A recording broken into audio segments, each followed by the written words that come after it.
And you guys, Vito just wrote that like 2 days ago or something because of the title. And we were talking about what is he going to sing. And he's like, I think I'll write something. Can you believe it? This is like the most creative guy, I swear. I'm so lucky I got my Vito. Okay. Do you guys know where bad rainbows go? They go to Prism. Don't worry, it's just a light sentence, but it gives them time to reflect. That's good enough to start off this talk, right? Okay. Well, I was thinking there seems to be this dichotomy because we talk a lot in Science of Mind about unity and the oneness, and we also do in Vedanta too. But then again, in the human realm, we see differences. We see the many. Instead of the one, we see the many. Instead of the unity, we see the diversity. Instead of the sameness, we see the differences. So how do we reconcile that from a spiritual point of view? How do we explain it? And in Vedanta, Ramakrishna used to talk about gold and how gold is pure and we understand what gold is. But sometimes we make gold into an ornament. It can be a ring or a bracelet or a necklace or an earring or whatever. And we see it not as gold, but as the form, but we're not looking at the source of the form. And there's this story about how a jeweler was in the middle of making a beautiful wedding necklace for a rich woman in town. And his apprentice was watching him and watching him and watching him. And he says, oh, I'm out of gold. Please go to the safe. Open up the safe, and I've got some gold in there. Bring it to me because I need some more. And the intern assistant goes to the safe, and he opens it up. And he says, what is he talking about? I don't see any gold in here. What is he talking about? So he closes it back up, and he goes back to the jeweler, and he says, I'm sorry, there's no gold in the safe. I don't know what you're talking about. Guy goes, what? Am I robbed? What are you saying? So he goes to the safe himself and opens it up, and there's all these earrings and bracelets and rings, and he says, here, look, this is the gold. He's like, oh, that's what you meant. And it's just a matter of shifting our thinking to not look at the form and to look at the source. And why don't we do that? Maybe just because we don't know. Like the intern, his assistant, didn't know that, oh, okay, even though it has form, it's still gold. And that's us. Even though we have form, we're still spirit. We're still these spiritual beings having human in-form experiences. And we see everybody as different, but in reality, we're all the same. And I think even that is a little bit harder to explain, or harder to understand. But what I think of it as is cookies. So there's the cookie dough, okay? And the cookie dough has flour and salt and butter and maybe some baking soda or whatever. It has all this stuff in it. Just like all of us have all this stuff in it. And you could even say we all have the vata, the pitta, the kapha, the 5 elements in us. Everybody's got that. Just like the cookie dough has all these ingredients. But it gets mixed up. But maybe it's not mixed up exactly perfectly because there is no perfect. And so every cookie, you're going to put it on the cookie sheet, and it's not exactly the same. I mean, even if you use you roll out the dough and you're using a cookie cutter, every cookie is going to turn out a little bit different, right? So some cookies may be a little more sweet, and some cookies may be a little more salty, and some cookies may have a little more jagged edges, and some cookies may be a little more smooth. And that's how people are too. And, you know, when we're children, I don't know about you guys, but animal crackers used to be a real big thing. And my nephew came over the other day, and my niece was like, look, they still have these in the little box that's like a little purse that you can carry around. But they're different now, and I didn't realize this. But back in the day when we were kids, it was a circus theme, and all the cookies were like the animals were in cages. And PETA said, we don't want to see the animals in cages, so take them out of cages. So now all the animals are not in cages. They're free. They're not free. You still have to pay for them, but they're free, not in cages. But kids are like, oh, I want the giraffe. I want the elephant. I want the monkey. I want the, like one has more value over the other cookie because of the form. But it's all the same cookie, right? It all comes from the same box. And that's us. And that's how we are. And that is, everyone is good enough. Because everyone is good. And everyone is enough. Everyone is good enough. Just how they are. Flaws and all. Flaws and all. Life is art. And there is beauty in this creativity. There is beauty in our differences. There is beauty in the flaws. Because we're all here to learn these lessons. And we're all here to teach these lessons. We're all here to be examples to each other. That's the law of relationship. We're all connected, and we're here to help each other learn and grow. And that's how we do it, is by our differences, by our flaws, by our experiences, which are all different. But we all have that same heart, that same spirit, that same light that needs to shine forth. So there is no perfect, and there is no same, but there is unity.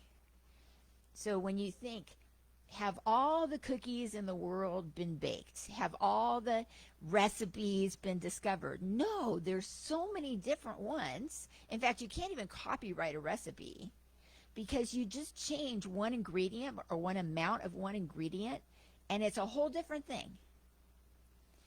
And it's like, you know, as a writer, I think, oh, has every story been told? It's all Shakespeare. You know, almost everything you can go back and say, oh, I think it's kind of like that Shakespeare play or that Shakespeare play. But no, there's so many different variations. It hasn't all been written. It'll never all be written. It's infinite. Like God, like spirit, like this universe. It's infinite. Has every song been sung? No, there's so many more songs. How many songs we can't even count how many songs there are since the beginning of time. Until today, a new song. We just heard a new song. Every day we could hear a new song. Probably hundreds of new songs. Spotify, go on Spotify. How many new songs per day? Tens of thousands, see? This is the creativity that's available to us in the universe. And who's to say if one song is better than another? Just like who's to say if one person is better than another? They're all good enough. They're all good, and they're all enough. They all have something to say. They all have some lesson to teach. They all resonate with people in different ways, in the ways that maybe they need to hear them. I mean, think of all the teachers that we've had since the beginning of time. Gandhi and Socrates and Jesus, and I mean, on and on and on and on. You could even say Dwayne Dyer and Deepak Chopra and Marianne Williamson, Ernest Holmes, more contemporary people. And in a way, they're kind of all saying the same thing, but we hear it differently. Our receptors are different, and one may resonate with us more than another, so that we understand at a deeper level, so that we get something out of it. They're all good. They're all enough. They're all good enough. But to somebody, this is the one, right?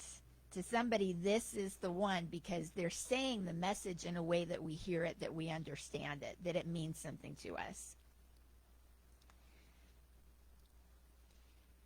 There's another story about, okay, if I had a $20 bill, I was going to bring one up, but I don't even have a $20 bill in my purse, I don't think, right now. Say I have a $20 bill, fresh, crisp, right out of the bank, and I said, okay, up for grabs, who wants it? I think everybody would raise their hands, right? $20. I'm giving it away. Why wouldn't you want it, right? $20. Okay, now say I took that $20 bill, I crumpled it up, I stomped on it, I dipped it in water, I splashed it all around, and I said, okay, here's this crumpled old yucky $20 bill. Who wants it? We all still want it, right? Because it's $20. You can't do anything to that, save, kill it, burn it, or whatever, to make it any less valuable. That is the value. And that's just how people are. We may have our flaws. We may have our hurts and our pains and our bad experiences and our traumas and things that happen to us that make us feel less than good enough. But it doesn't change. It doesn't change us. It doesn't change the spirit. It doesn't change our value in any way, shape, or form. We are good enough no matter what. Our value at age 99 is the same as it was at age 9 or 9 months or 9 weeks or 9 days or 9 months, anything. We are of value. We are here for a purpose, for a reason. We are good. We were brought here for good. In Japan, they have this term called kintsugi, where, like, say a child breaks a vase or something in the home and it shatters into pieces. Do they get mad at the child for breaking this vase? No, they're grateful, because they say, oh, now this gives us an opportunity. And they take that vase or that urn or whatever it is, the bowl, to the artist, to the potter, and they say, fix it. And they put like gold or, some kind of material in between the cracks to bring it back together. And they say, because it has been broken and repaired, it is more valuable. And having this displayed in our house will remind us of that.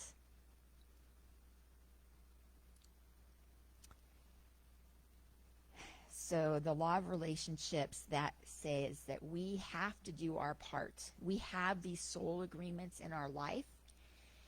We have the family that we have and the friends that we have for a reason. This is all divinely guided for our own growth. And what are we bringing to the table? Are we the sweet one? Are we the salty one? Are we the spicy one? What is it in the buffet? Because if we were all the same, how boring would that be? We wouldn't get anything accomplished. We're all in agreement. We're all okay, hokey dokey. Then what's the point? It's the challenges that help us grow. And isn't that the purpose of our life? To grow, to get closer to God, to take those steps to be better, to have a better understanding of who we are. So me understanding who I am helps me understand who you are. Me understanding who you are helps me understand who I am. And it's just beautiful that way. It just works out. So, like in Ayurveda, there's this saying, well, I think I made up this saying, but it's in my book. You should love people as is. You know, when you sell an item and it's been used or whatever, and a used car sold as is, we need to love that person as is. Not try to change them, not try to expect something of them that they're not capable or willing to give. Just love as is, not as we think they or things should be. Don't put those conditions or expectations.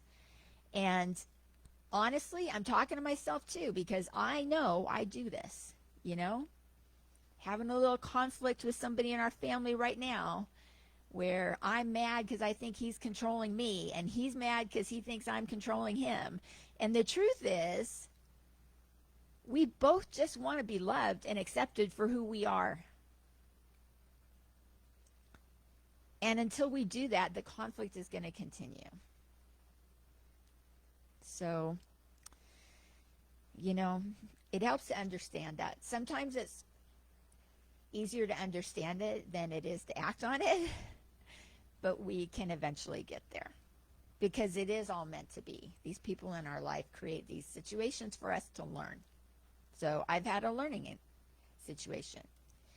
And nobody is perfect. Even Jesus Christ.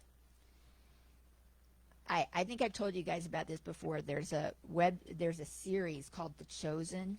It's in season 4 now. If you haven't watched it, please watch it. It is so amazing. Every episode is so amazing. And in season 4, recently, there was an episode where Jesus is getting frustrated and upset with his disciples because he's like, what do I need to do to teach these people? I've been telling them, I've been showing them, I'm everything. They don't get it, you know? He's like, they don't get it. I have all this important work to do, and they're not doing what they're supposed to do. So I'm distracted from my work because I'm trying to get it through their heads, because who else is going to continue my legacy? Who else is going to continue the work after I'm gone? Like, he knows at this point that he's not going to last. He knows something's coming. And he needs them to learn this. That it was James and John were like, can we ask you a question? And he's thinking, okay, yes. He's thinking, can we sit on your left hand and your right hand? And he's like, what the? Like, is that important where you sit? What? Why are you talking about this? That is something that is the problem with this world, where everybody's fighting for hierarchy. That is so anti what I've been teaching you. And they're like, well, but you gave Peter a new name. You told him he's the leader, you know. He's like, okay, we need structure. We need somebody to, and actually, this is a historical point that I learned afterwards. Peter's name was Simon before, and all through the series, he was Simon.